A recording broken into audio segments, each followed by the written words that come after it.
इस वीडियो में हम लोग ये नरेगा क्या होता है और ये एटीएम क्या होता है, इसको एक बेहतरीन तरीका से समझने का प्रयास करेंगे। तो चलिए दोस्तों, बिना समय के गवाए सीधे चलते हैं अब हम लोग प्रश्न की ओर। यहाँ आप देखिए, नरेगा का पूरा नाम क्या होता है। नरेगा एक संक्षिप्त रूप है। इसका विस्तार रूप क्या होता है? इसका विस्तार रूप होता है नेशनल रूरल। संक्षिप्त का मतलब क्या होता है? छोटा रूप। National rural employment guarantee act. Act का मतलब क्या हुआ? अधिनियम। अधिनियम का मतलब क्या हुआ? कानून। ये इसको हम लोग हिंदी में क्या कहते हैं? राष्ट्रीय ग्रामीण रोजगार गारंटी अधिनियम। आखिरकार ये राष्ट्रीय ग्रामीण रोजगार गारंटी अधिनियम, आखिरकार ये नरेगा क्या होता है, इसको एक बेहतरीन तरीका से समझने का प्रयास करेंगे। जैसा कि हम सभी जानते हैं कि हम लोग किस प्रकार के शासन व्यवस्था में जी रहे हैं, तो लोकतांत्रिक शासन व्यवस्था के अंदर में। और हम ये भी जानते हैं कि लोकतांत्रिक भी, किसी भी लोकतांत्रिक देशों के अंदर में पूरी सरकार की शासन व्यवस्था, इसके साथ ही साथ जो भी चीज हो रही है जनता के द्वारा दिए गए टैक्स के माध्यम से ही नहीं हो रहा है। सरकार जो भी संस्थाएं चला रही है, स्वयं सरकार का निर्वहन हो रहा है, सरकार चल रही है, वो कहाँ से चल रही है? तो जनता के द्वारा, हम ही तुम लोग के द्वारा दिए गए टैक्स के पैसे से चल रहा है। अगर हम लोग देना बंद कर देंगे तो सरकार क्या कोई भी काम कर पाएगी? कोई भी संस्था सही तरीका से चल पाएगा? नहीं चल पाएगा। तो सरकार का भी कर्तव्य होता है, जब हम आपको कुछ कर रहे हैं तो आपका भी कर्तव्य होता है कि आप हमारे लिए कुछ करें ना। जैसे कि मान के चलिए कोई ऑफलाइन के अंदर में, या मान के चलिए ऑनलाइन के अंदर में ही कोई टीचर आपको पढ़ा रहा है, जब आपको कोई कुछ दे रहा है तो आपका भी कर्तव्य बनता है कि आप उसके बदले में कुछ दीजिएगा। जैसे कि मान के चलिए हम ऑनलाइन पढ़ा रहे हैं, तो उस स्थिति में अगर आप बेहतर समझ पा रहे हैं तो उस स्थिति में कई सारे स्टूडेंट चैनल को सब्सक्राइब करते होंगे, लाइक करते होंगे, जिसको नहीं पसंद आ रहा है डिसलाइक भी करते होंगे।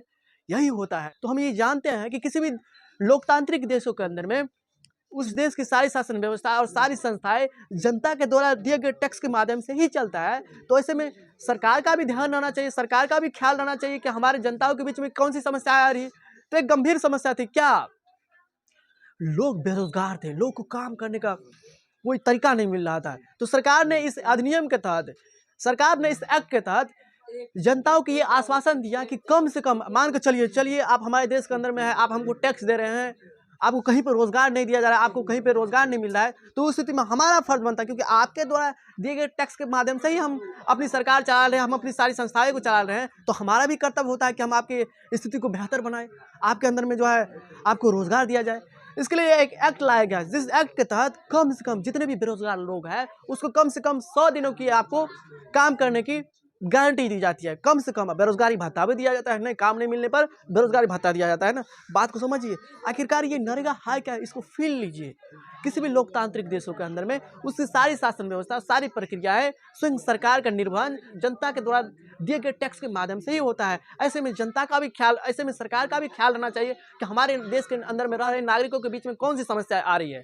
तो समस्या थी बेरोजगारी वाला, लोग को काम नहीं मिल रहा था, लोग को रोजगार नहीं मिल रहा था। तो उस स्थिति को देखते हुए सरकार ने एक्ट लाया, जिस एक्ट के तहत बेरोजगार लोगों को कम से कम, चलिए आपको कहीं नहीं मिल रहा है, आपको जीवन जीने के लिए कहीं मान के चलिए रोजगार नहीं मिल रहा है, कम से कम हम 100 दिन को देंगे आपको गारंटी। आप 100 दिन मान के चलिए हम आपको दे रहे हैं रोजगार, जिसकी वजह से आप कम से कम रोटी कपड़ा मकान तो होना चाहिए किसी भी व्यक्ति को जीवन जीने के लिए। सबसे मूलभूत मनुष्य की आवश्यकता ये ना, कम से कम इतना तो होना चाहिए। अब इससे भी लायक गिरे हुए हैं, इसका मतलब आप कहीं का नहीं है।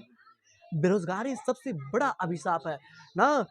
बेरोजगार इंसान के सामने में, बेरोजगार इंसान के संग में कोई नहीं रहना चाहता है। बेरोजगारी सबसे बड़ी दब्बा है, सबसे बड़ी अपमान है, अभिशाप है। ज्योति मौर्य के बारे में तुम कहानी सुने हो ना।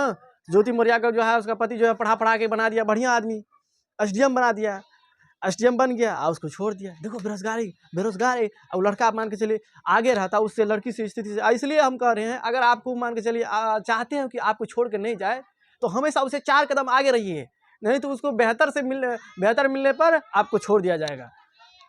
जब भी आपसे बेहतर मिलेगा आपको छोड़ के दूसरे पे चले जाते हैं। बात को समझिए। इसलिए बेरोजगारी सबसे बड़ी समस्या है, बेरोजगारी को दूर करना चाहिए। आप बेरोजगार रहिएगा तो आपके साथ मम्मी पापा भी एक समय में ऐसे होता है, ऐसे बात कहेगा, वो भी नहीं रहना चाहता है ना। आप ही घर परिवार के अंदर में मान के चलिए आपके पापा 2 भैयारी है, तो 2 भैयारी है, एक भैयारी नहीं कमा रहा है तो उसका मम्मी पापा सपोर्ट करेगा? नहीं ना, उसका सपोर्ट नहीं करेगा। जो आमदनी कमा रहा है, जो बेहतर उसी के साथ देगा, उसी का सब कुछ बात मानेगा। होता है बेरोजगारी में जो है मम्मी पापा भी थोड़ा भेदभाव करने लगते हैं। बात को समझिए।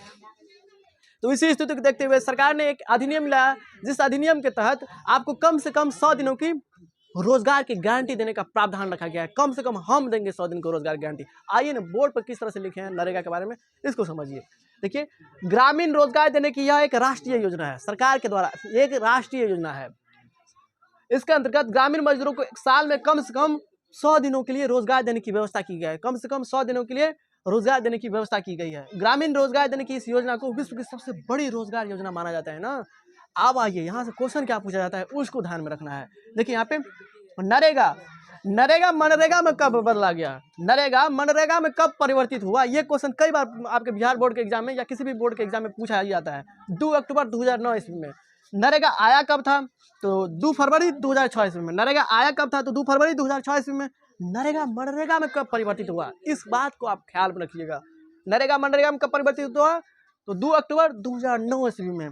नरेगा सबसे पहले किस राज्य में शुरू किया गया था, यानी कि ये स्कीम सबसे पहले, ये योजना किस राज्य में सबसे पहले हुआ था, तो आया था तो उत्तर प्रदेश में, यूपी के अंदर में। हम ये आशा कर सकते हैं कि आप लोगों ने इसको एक बेहतरीन तरीके से समझ लिए होंगे। बेसिकली ये सरकार के द्वारा अपने नागरिकों पर ख्याल रखने के लिए ये योजना लाई गई थी। कम से कम सरकार, अब हम आपको कर रहे हैं तो आपका भी दायित्व बनता है, आप हमारे लिए कीजिएगा ना। हम जब सरकार जान रहा है, सब जान रहा है कि हमें तुम्हारे द्वारा दिए गए टैक्स के माध्यम से ही सारा सब कुछ चल रहा है, तो सरकार का भी ख्याल होना चाहिए नागरिकों में किस तरह से बेरोजगारी कम हो, नागरिकों को कम से कम खाने की व्यवस्था हो, नागरिकों को कम से कम मूलभूत की चीज़ों की आवश्यक वस्तु पूर्ति हो पाए, उसके पास उपलब्ध हो। इसके लिए एक्ट लाया गया। कम से कम बेरोजगार है, कहीं नहीं आपको सहारा मिल रहा है तो हम आपको सहारा दे रहे हैं। सरकार कह रहा है कहीं नहीं आपको मिल रहा है रोजगार, तो हम आपको उस स्थिति में सहारा बनेंगे। कम से कम हम 100 दिन का आपको रोजगार की गारंटी देंगे ही। अगर नहीं मिल रहा है, रोजगार नहीं मिल रहा है, उस स्थिति में बेरोजगारी भत्ता आता है, तरह तरह के भत्ता सब आते रहता है। तो हम ये आशा कर सकते हैं कि आप लोगों ने इसको एक बेहतरीन तरीके से सीख लिए होंगे। एटीएम क्या होता है, एटीएम का पूरा नाम होता है ऑटोमेटेड टेलर मशीन, यानी कि स्वचालित टेलर मशीन। वो जो देख रहे हो गाँव घर के अंदर में कहते हैं एटीएम खो गया, एटीएम खो गया, वो एटीएम नहीं है। एटीएम तो एक प्रकार का मशीन होता है जिसमें आप जो है एटीएम कार्ड बोल सकते हैं उसको, ये कार्ड है। एटीएम कार्ड जो है जिसमें डाल करके पैसा निकालते हैं, जिस मशीन से पैसा निकलता है वो होता है एटीएम ना। अब उसको एटीएम कार्ड क्या होता है, एक प्लास्टिक मुद्रा के रूप होता है। एटीएम कार्ड और एटीएम में अंतर है। एटीएम क्या होता है, एक मशीन होता है। यह एक स्वचालित टेलर मशीन है जिसका उपयोग हम लोग 24 घंटे पैसे निकालने और लेन देन करने में करते हैं, विनिमय करने में करते हैं, लेन देन कहीं नहीं करते हैं। एटीएम में क्या सुविधा है और बैंकिंग में क्या सुविधा है।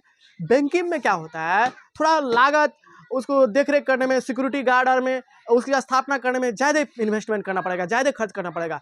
एक बैंक के अंदर में एक बैंक की स्थापना करने जितना रुपया हम करते हैं उससे कई सारे एटीएम लग जाएगा। और एटीएम क्या होता है, आपको 24 घंटा सुविधाएं भी देती है। 24 घंटा 7 दिन, इसके बाद जो है 365 दिन लगातार अगर एटीएम में, आपके एटीएम में पैसा है तो आप निकाल सकते हैं। आप पता चला पैसा है ही नहीं है, उसमें मान के चलिए 45,000 रुपया है, आप निकालने के लिए जाइएगा 90,000, तो क्या ऐसा कभी भी संभव है? नहीं संभव है। बात को समझिए। तो यह एक स्वचालित टेलर मशीन होता है जो हमें 24 घंटा पैसे लेन देन करने में सहायता प्रदान करती है। आप कहेगा कि इससे लाभ क्या है, ये थोड़ा सिक्योरिटी वाला होता है। एटीएम कार्ड सभी आदमी तो यूज नहीं कर सकता है। आप पासवर्ड पता चल जाने के कारण से तब आपके एटीएम में क्या हो जाएगा, आपके अकाउंट से पैसा तैसा इधर उधर होगा। तो एटीएम क्या है, एटीएम कार्ड जो हमारे पास क्या होता है, एक प्लास्टिक मुद्रा का जो रूप होता है उसे हम लोग कहते हैं एटीएम कार्ड या डेबिट कार्ड बोलिए, जिसको हम लोग मशीन में डाल करके उसे पैसा निकालते हैं। वो मशीन हो गया एटीएम ना। तो एटीएम में क्या सुविधा है और बैंक में भी सुविधा है, लेकिन बैंक में क्या होता है, आपको समय ज़्यादा लगेगा।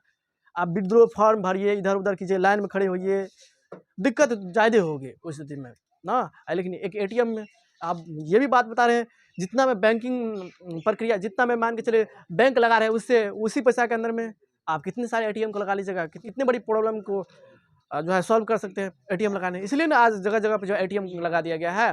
तो हम ये आशा कर सकते हैं कि आप लोग इसको भी समझ लेंगे। कहीं पर भी दिक्कत आए तो उस स्थिति में जरूर कमेंट कीजिएगा।